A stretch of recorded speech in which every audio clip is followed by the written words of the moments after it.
Welcome back to the Chosen Journey. I'm your host, Jonathan A. Hacohen, and I am flying solo today. My usual co-host, Steve Carsey, is off doing Boxing Day shopping.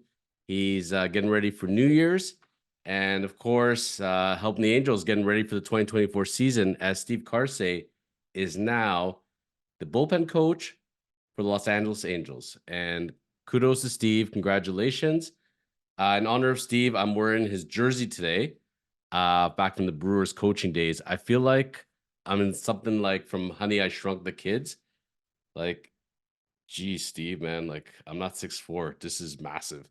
So I'm trying to fill some big jerseys here as we have magical episode number 90. We're on chapter 90 for the Chosen Journey. And again, Jonathan, and if you haven't seen it yet, my book is about to be in stores, so check out in Barnes and Noble. Go over to Amazon.com and pick up your copy of the Bible 3.0, The Six Commandments of the Chosen Life. As you get ready for 2024, this book is telling you all the systems you need to get ready and live the best life possible and to live your chosen life. On that note, today's episode, number 90, we're going to be counting down the top 6 free agents left. At the time of taping, these guys were still available. We know that Shohei Ohtani's already been off to the Dodgers, and we know that Yamamoto off to the Dodgers. So the Dodgers are running out of some money here. So in the meantime, we got some great free agents. I don't recall a free agency period like this where we had so many top guys just sitting and waiting and waiting. And what the heck is going on? So I'm going to help give you some clarity today as I'm counting down my top 6 or so free agents left on the market. Going to start off with my boy, Jordan Montgomery. So Mr. Montgomery, man, buddy, every time you get traded, you turn into Cy Young. Like this guy has been absolutely lights out when he joined the Cardinals. And then this past season, the way he helped the Rangers win the World Series. And a lot of people are clamoring for him to go back to the Rangers. I would love to see the fit. They got a lot of payroll. They have not that many holes. It'd be nice to have him in the rotation. But unfortunately, I don't see it happening. Nice to have a Yankees reunion. That's a possibility. But my spidey senses are telling me it's going to be the Red Sox. Mark my words. I think Montgomery's off to the Red Sox. You read the stories about him and his wife, her doing a residency in Boston, Massachusetts. Family considerations. I think he has ties to Boston. I think that they have a giant need in their rotation, and he's going to fill it. So if I'm a betting man, I think that's where he's headed. As long as the money makes sense. And I think the Red Sox got to be aggressive with this one. I don't know why more teams aren't clamoring for this guy. I mean, he's just been so steady for so long, and he's just been getting better, aging like fine wine, as long as he can stay healthy, obviously. But if I'm going to pick, I say Red Sox number 1, Yankees number 2, maybe the Mets, um, maybe the Rangers. Never know. Maybe a team like the Phillies will pop up, but I'm going to stick to my guns, and I'm going to say Montgomery, Red Sox, 2024.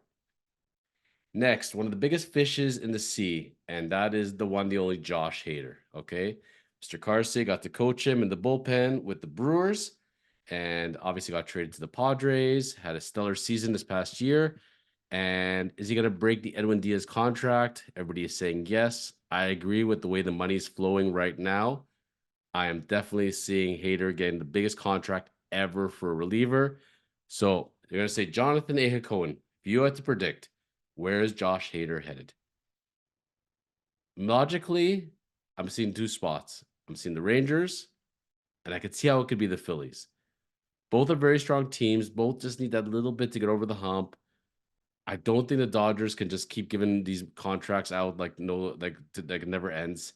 He'd obviously be a great fit there. He'd be a great fit for a lot of teams, actually. But I think the Rangers have to make one big move here. And I followed them all year, saw a lot of their games. And, it's funny because everybody's predicting the Dodgers now are going to run away with the World Series. I'm going to tell you right now, I don't think it's happening. I don't even think they're going to make it to the World Series, quite frankly. I think it's going to be either the Braves or Phillies in the World Series. depending, of course, injuries and who signs whom, blah, blah. But I like the Rangers' chances. The thing about the Rangers is they were very deep in the rotation. They always found parts to put in there. Their offense is unbelievable, steady, great defense. It was that bullpen, that leaky bullpen. And I think they got very lucky as far as withstanding that bullpen and came together at the right time in the World Series.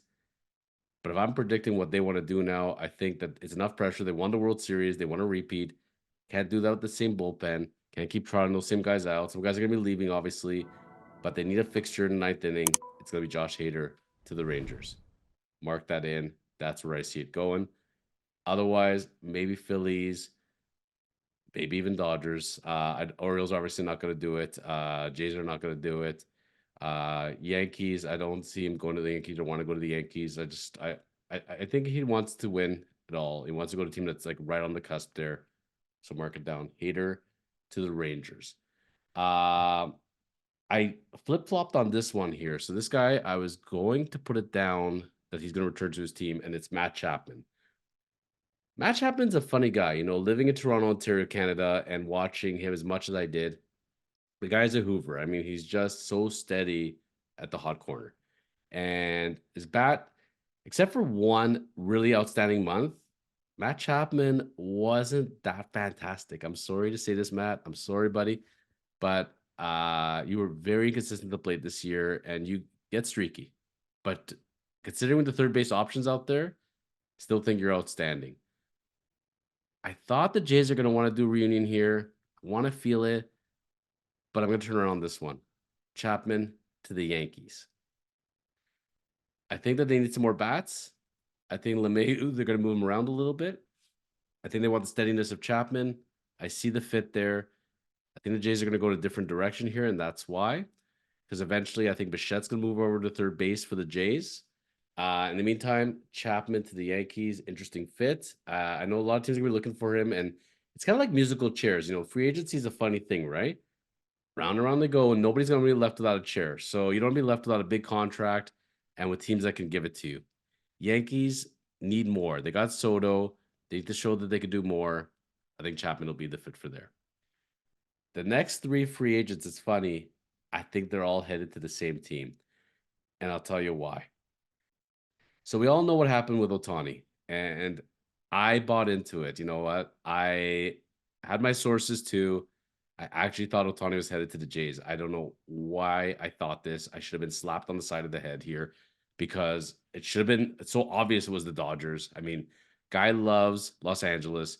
If the Dodgers would have had an actual spot for him in DH from day one, I think he would have signed with the Dodgers from day one.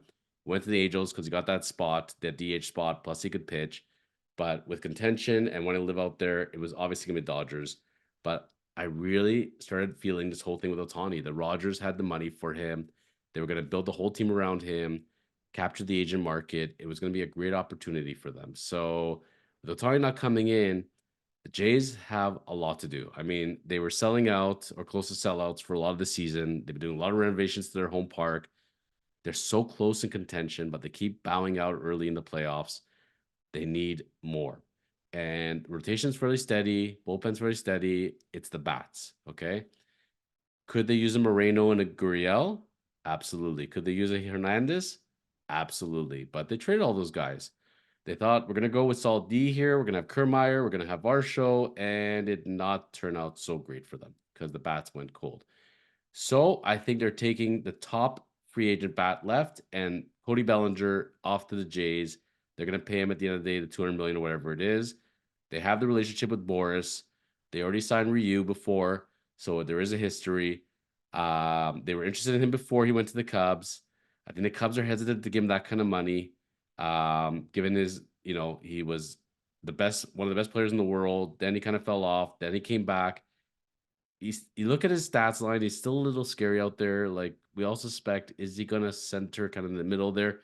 But I think there's at least two good, amazing years of him, maybe more. I hope so for his sake because he's an outstanding player as long as he can keep it healthy. Jays need him. I think that he wants the money very badly, and they can build their offense around him. So mark it down. Cody Bellinger off to the Jays. That is part one of three for the Jays. Part two, Justin Turner.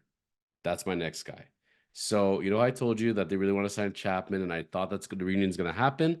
Well, we're going to turn around here because with Chapman going to the Yankees, they grabbed Justin Turner. He's a great 1 or 2 year solution for them at the hot corner slash DH slash first base. He can kind of move around for them a little bit. Proven winner, proven bat, leadership, veteran.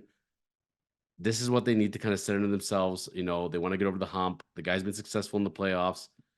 It makes all the sense in the world. So I think they let Chapman walk, use part of that money to pay for Bellinger, and Justin Turner is in.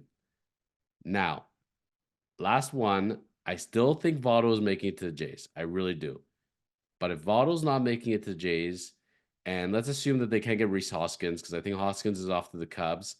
Hoskins would be great for the Jays, actually, and I think he's a fantastic free agent for anybody who can pick him up. The only problem is I don't think he wants a DH-only contract. And I think that the Cubs will give him the first base job, and that's how they land him. And kudos on them because I think he's going to be a great player for them this year.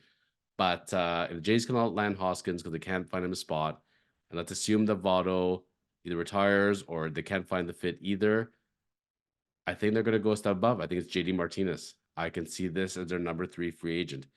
They trot out these 3 bats: Bellinger, Turner, and then Martinez. The complexion of that team's a lot different. All of a sudden, people don't remember, they don't forget, but they don't think about as much about Moreno. They don't think as much about Gurriel, and they don't think so much about the Oscar Hernandez. So, from all the teams left that have the holes, I think the Jays are going to go heavy with the bats, and that's my 3rd spot for them. And JD, you know what? Given how he's played, throughout his career, and he's been a very steady guy in the last few years. I think I can see that as being their DH bat and maybe occasional in the outfield. And you put out those bats in that lineup with everybody that they have, and Kirk rebounds, and you have Vladdy and you have Bichette. It could be a very interesting team actually, and I think they get at least past the 2nd round. So those are my free agent picks. Let us know what you think here on Chosen Journey. Where do you think these 5-6 guys are headed? And at the time of taping here, we all finished Christmas. So Merry Christmas, everybody. And we're getting ready for New Year's. We're all really excited about our New Year's for 2024. Some of these guys may have already signed at the time of taping. When we did, they did not. And let's see how I finished off. Am I 6 for 6, 5 for 6, 1 for 6, 0 for 6? You never know. So let's hear your comments. Hit the subscribe button, notification bell. Tell us what you think as far as top free agents left and where they're headed. And we'll see you all back next week. It'll be 2024. We're going to have a co-host back with us, guest co-host. And then get ready. We're going to have some exciting news for the Chosen Journey. We've loved our 2 years with Steve Carsey. It's been awesome. We're really excited about his position with the Angels, bullpen coach, and coming back to the majors and him telling us his story and where things have gone with Steve. We have exciting developments for Chosen Journey. Can't tell you yet, but you will find out real soon. So stay tuned and keep watching the Hot Stove, and we'll see you all real back soon on the Chosen Journey.